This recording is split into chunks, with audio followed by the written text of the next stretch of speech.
So next, it's a pleasure to introduce Professor Nicola Dalbeth, who is a specialist rheumatologist holding dual appointments at Te Whatu Ora, Te Toka and the University of Auckland. She leads a research program focusing on the mechanisms, impact, and treatment of gout. And although it may be less common than it used to be when Lord Chatham, for example, was laid up for 18 months whilst he was Prime Minister for gout, leading to severe depression, nevertheless, it's still a major problem. She's been a principal investigator of trials for novel therapeutic agents and treatment strategies in gout and has led international initiatives to define central concepts of the disease, including nomenclature, staging, and response to treatment. Thank you, Nicola.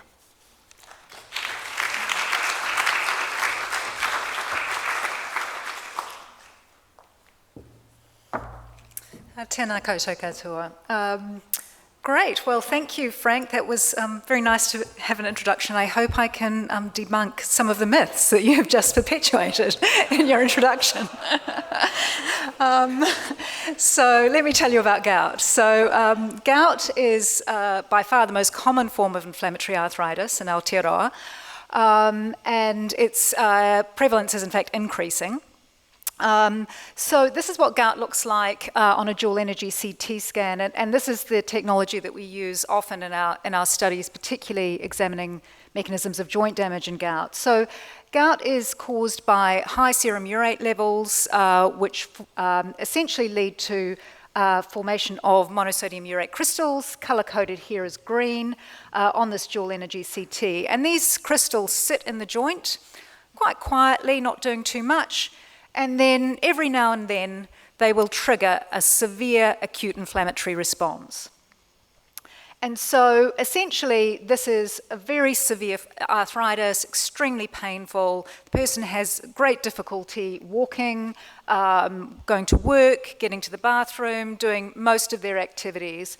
And we often think of gout as kind of funny, but actually when you start to hear the experience of people with gout, I think you'll appreciate actually what a distressing and unpleasant condition this actually is. And this is just a quote here from a patient who told us their story as part of some qualitative work.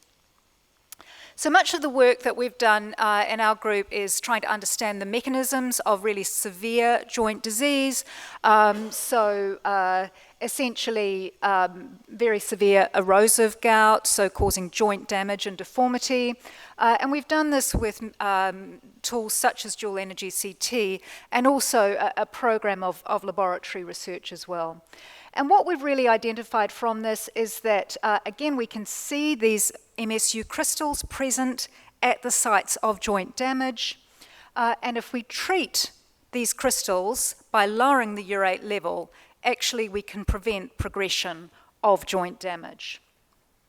We also know now that actually gout has effects beyond the joint, and this just shows a recent study that we've published really confirming that people who have gout have much higher risk of cardiovascular disease and in fact death from cardiovascular disease as well. So the impact of gout, which is great, actually goes beyond the joints as well.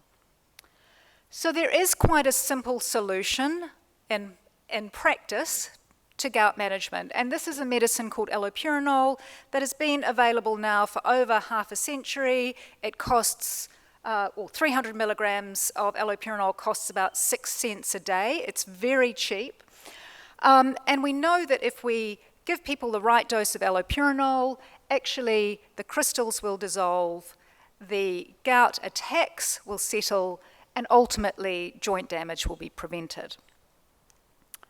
But unfortunately, in Aotearoa, we're doing really badly at this. And so if we look at New Zealanders overall who have gout, less than 50% actually get regular urate-lowering therapy or regular allopurinol. And if we look at those populations that have the highest risk of most severe disease, particularly Pacific peoples and Māori, actually we see the lowest rates of allopurinol dispensing. So actually, we're really doing a bad job at this as healthcare professionals and as a healthcare system, and we really need to do much better. So why are these rates so low?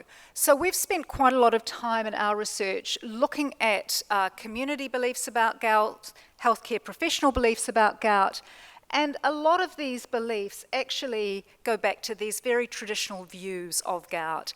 And these cartoons that are, come from many centuries ago. Gout as a self-inflicted disease, kind of funny, people bring it on themselves. Actually, we can just manage it with anti-inflammatory medicines and diet change. We also see quite a lack of confidence and understanding in providers and healthcare providers about the benefits of urate-lowering therapy. And there's also major systems barriers to chronic care management. And we've seen quite a lot in the news in the last few weeks about prescription co-pays. And I would certainly say that the presence of a prescription copay has been a major, major barrier to people with gout getting effective treatment. And I think it's really fantastic that we're now seeing that copay coming off for people with gout, or for people with general health conditions.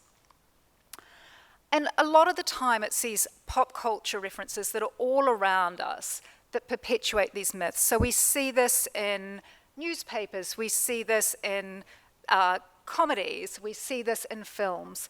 And a recent study that we've done actually has shown that just watching, in fact, this very video, Everyone Hates Chris, Everyone Hates the Gout, a 20-minute comedy show about gout actually means that when people watch this, they think that actually diet is most important and we don't need to be taking regular medicines. So these views are all around us and actually are impacting on our beliefs about the illness as well.